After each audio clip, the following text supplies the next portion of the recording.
Bonjour Thierry. Bonjour Daniel. Thierry, est-ce que tu peux dire un peu de techniques de communication perverse? Alors la communication perverse, je pourrais dire beaucoup de choses là-dessus.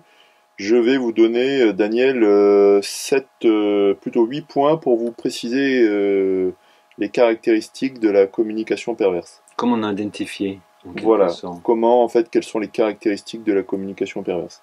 Déjà, il faut que je vous rappelle ce que c'est que la perversion. La perversion, c'est une prise de pouvoir, c'est une réaction de stress qui est en mode fight, c'est une prise de pouvoir, où on a pour objectif d'être au-dessus de l'autre, pour l'écraser, le faire craquer. Et en fait, c'est une technique qui permet à la personne de se protéger de la psychose ou bien de la dépression. Donc elle fait craquer l'autre pour pas craquer elle-même en fait. C'est une technique de réaction au stress en mode attaque, en mode fight.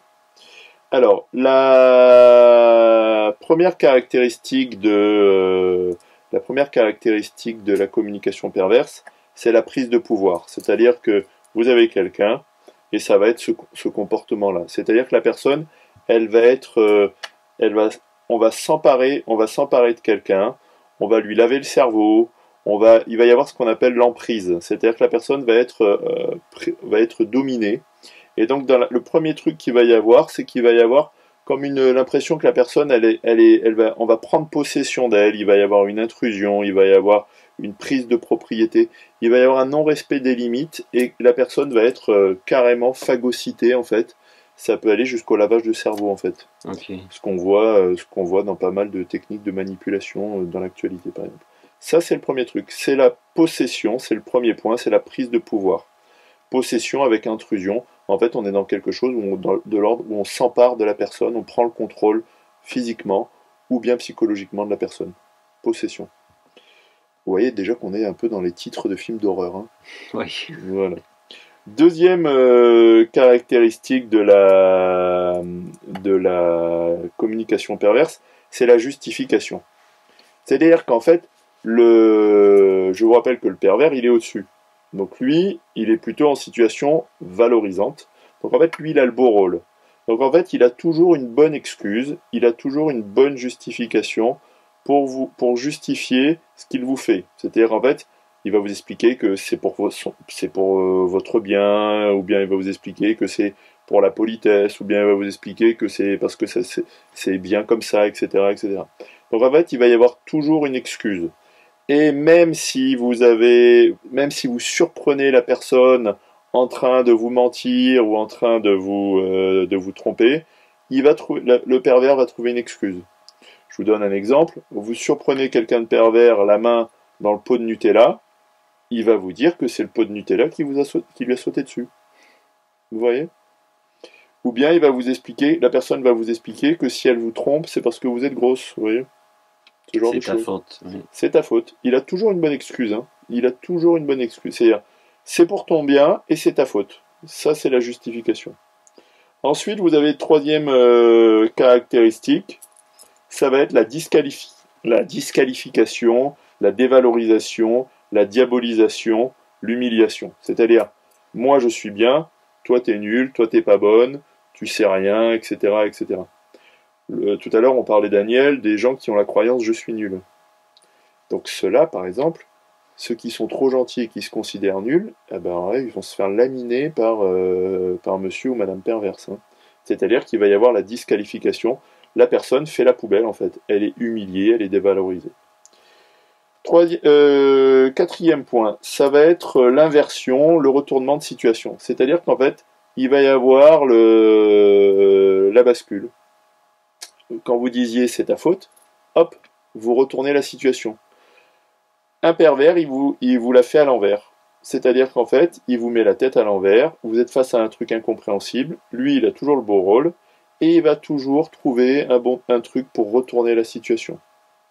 Ils sont très très forts pour retourner la situation, pour vous expliquer que c'est comme ça. Et plus c'est gros, plus ça passe souvent. Des fois, c'est énorme. Hein. Oui. Ils vont jusqu'à oser des trucs et les gens gobent. Hein. Tellement c'est énorme en fait. Ensuite, vous avez l'allusion, le sous-entendu, l'insinuation, le paradoxe, l'ambivalence, la déformation du langage. C'est-à-dire là, c'est plutôt, il va y avoir une violence sournoise, qui va être entre les mots. C'est-à-dire, vous n'allez pas pouvoir l'attraper, la personne, parce elle va en fait naviguer comme ça, et elle va en fait vous torpiller à travers un petit détail, un petit truc, une allusion, une insinuation. Et donc en fait, vous n'arrivez pas à l'attraper pour lui dire attends, mais là, t'as vu ce que tu m'as dit? Parce qu'en fait, il vous envoie des froids qui piquent, il vous envoie des scuds, il vous envoie des torpilles par en dessous et vous n'en apercevez pas. Il faut vraiment faire attention parce que en fait, ça fait mal et vous voyez pas d'où ça vient. Ensuite, vous avez bien sûr le mensonge, le silence, le non-dit, la dissimulation. C'est-à-dire qu'en fait, il y a le on ne parle pas et vous laissez l'autre dans l'incompréhension. Ça va jusqu'au mensonge et l'incompréhension fait que l'autre va craquer hein, il va plus comprendre ce qui lui arrive en fait. Et dernier point, dernier message, mais on en avait déjà parlé Daniel ensemble, c'est le fameux message caché. C'est-à-dire qu'en fait, dans la communication perverse, il y a un message qui n'est pas dit. Et je ne sais pas si vous vous en souvenez, le message qui n'est pas dit chez le pervers, Daniel, vous vous en souvenez ou pas? Non, désolé. Vous vous en souvenez pas? Ce qu'on s'était déjà dit ensemble, c'est quand on avait travaillé ensemble sur la perversion, c'est que le message qui n'est pas dit, c'est je suis vide, je ne sens rien, je n'ai pas d'émotion, et je ne peux pas t'aimer parce que je n'ai pas de cœur, je ne t'aime pas. Et en fait, je vous avais parlé, je ne sais pas si vous vous en souvenez, Daniel, d'American Psycho. Oui, Voilà, où la personne, au début du film, c'est un film sur les pervers narcissiques, au début du film, dit je suis beau, etc. Mais ce que les gens ne savent pas, c'est que je sens rien à l'intérieur. Et donc, en fait, le message qui n'est jamais dit, et qui est un peu l'appât, qui fait rêver l'autre en face, c'est l'amour, il n'y en a pas. Parce qu'en fait, l'autre espère de l'amour, oui, et l'autre va être impuissant face aux difficultés. Mais en fait, l'autre, il croit, il est encore dans l'illusion et la confusion par rapport à l'amour, alors qu'en fait, la réalité, c'est que cette personne-là n'a pas de cœur et qu'elle n'aime pas. En fait, elle ne sent rien, oui, ses émotions sont bloquées. Je vous avais parlé de l'anesthésie émotionnelle qui concerne 10% de la population. oui. Voilà, Daniel, Merci Thierry. je vous en prie.